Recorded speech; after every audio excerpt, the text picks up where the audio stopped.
Please welcome Kimiko Inouye.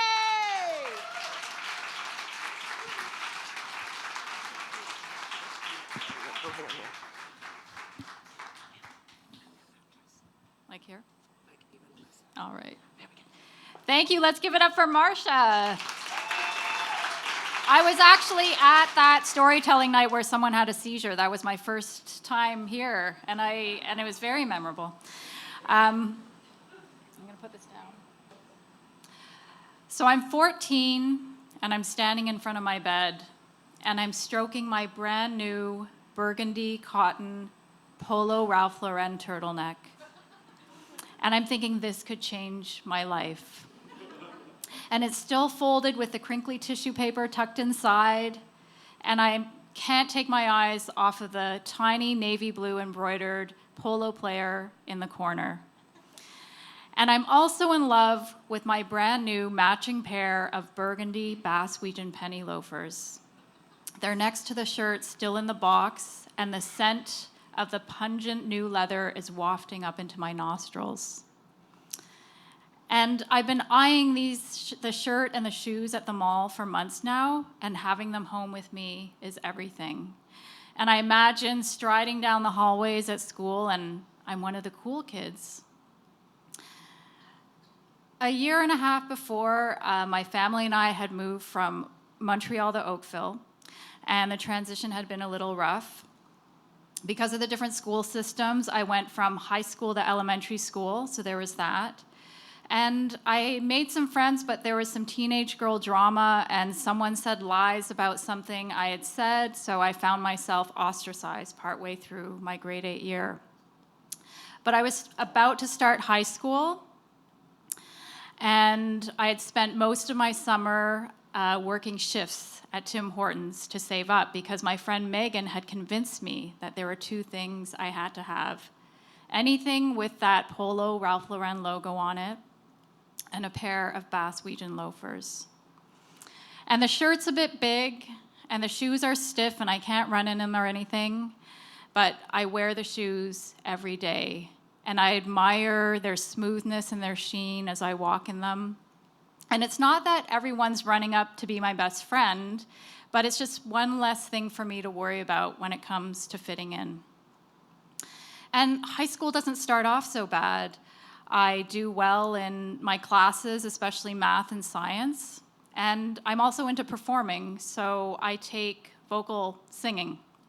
And that's where I meet my friend Angie. And Angie is fun and outgoing, and she's tall and thin and has wavy blonde hair, and she wears mascara and this bright pink red lipstick, and she has a beautiful voice. And she gets all this attention from these cute boys who would never even look at me. And I also like her because she wants to hang out with me. There's one day where I'm walking towards my locker, and I need to walk down the hallway that wraps around the cafeteria. And as I'm getting close to the corner, I hear this laughter. And it's not happy laughter. It sounds mean. And as I round the corner, I see these three boys, and they're sitting at the ledge at the side of the hallway up ahead of me. And then I notice someone at the end of the hallway, and they're picking themselves off the floor. And then I look up ahead, and there's this girl, and as she passes the boys, she falls. And I start to panic, because if I keep walking in front of them, I'll fall. And I start to feel trapped, because if I turn around and go the other way, they'll also make fun of me. But I decide I'm going to keep going, and I'm just going to walk really carefully, and I'm not going to fall. And as I get closer to the boys and I feel their presence, they're older than me, I look down at the floor and I notice that it's shiny because they've covered it with something slippery. And as my Bass-Weejan penny loafer touches the surface, it immediately slides out from under me. And before I know it, I'm falling hard on my ass, and it hurts. And my face flushes, and I shrink with humiliation. And I'm holding my binder, my pencil case in my hand, and somehow I manage to hold on to it. And I think, okay, the worst is over. I just need to get up and walk more carefully this time. So I get up, and my other penny loafer just shoots out from underneath me, and I'm on the floor again. And they laugh even louder. And again, I managed to hold on to my pencil case and binder, but that's about the only control that I have, because it's in that moment that I realize the shoes have no tread. And I want to disappear. And I decide I'm going to get up again, and so I do. And I can feel the anticipation of the boys as I get up again. And as I step forward, my arms and my legs flail, my binder, my pencil case go loose, and down I go again. And my high school life at that moment flashes before me, and I think they're going to tell everyone I know, and I start to feel like I'm in a bad dream, and their laughter sounds canned like a bad TV sitcom. And I managed to pick up my binder, my pencil case, and I get up again, and I fall.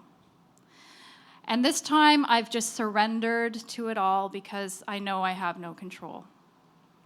And I see the doors at the end of the hallway that lead to my locker, and there's some sunlight coming through, and I'm just focusing on that.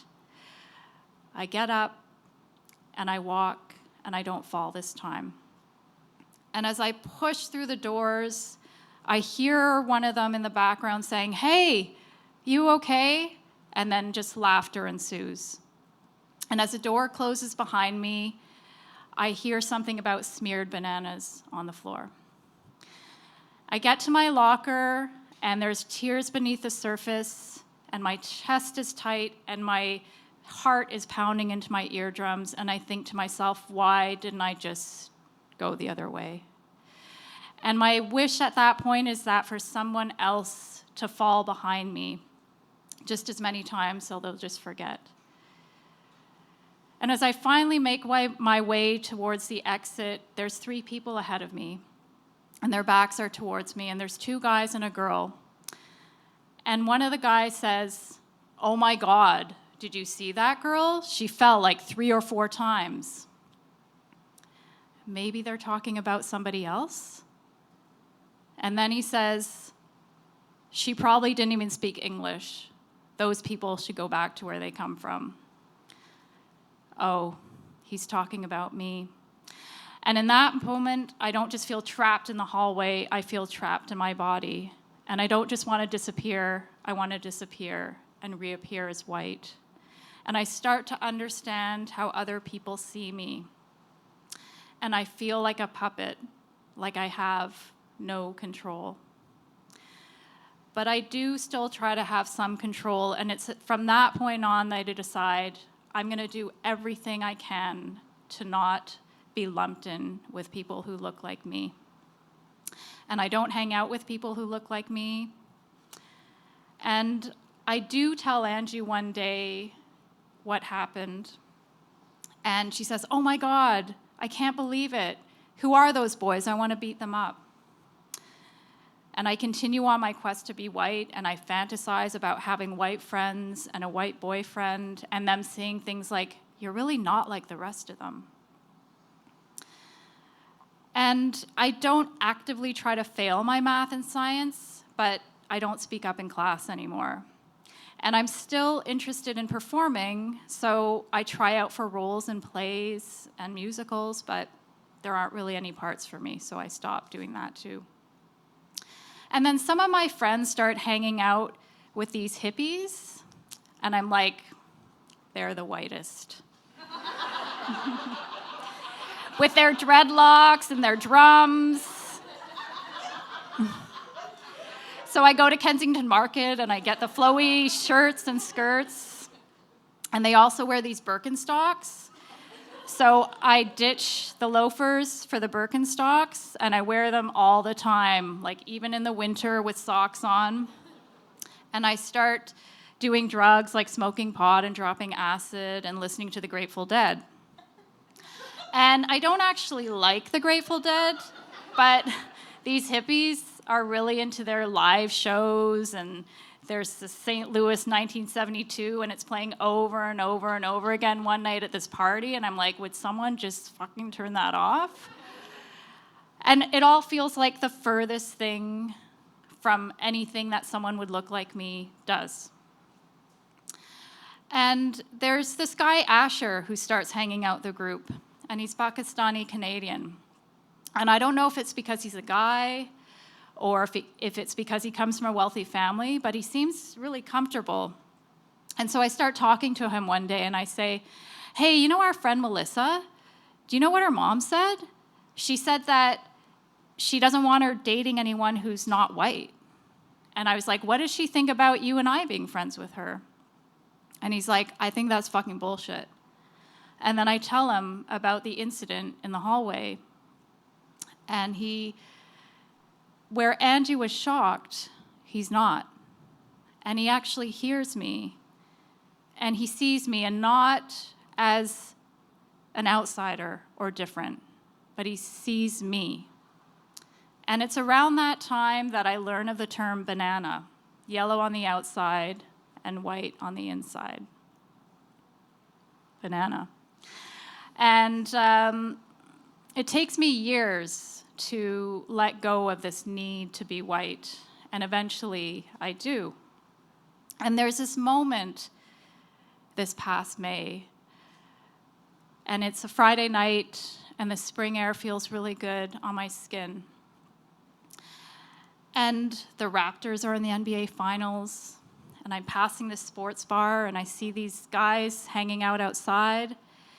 And they remind me of the type of guys that would give Angie all this attention like I wanted all those years ago. And I realize that my life has changed, and I love all this. And I'm on my way to see my true love, the love of my life. And like me, she is phenomenally Asian. And I have a 15-year-old daughter myself now, and a 10-year-old as well. And I keep seeing them. I keep seeing them showing up and learning how to be themselves. And never do I see them ever want to fully disappear. And that is everything.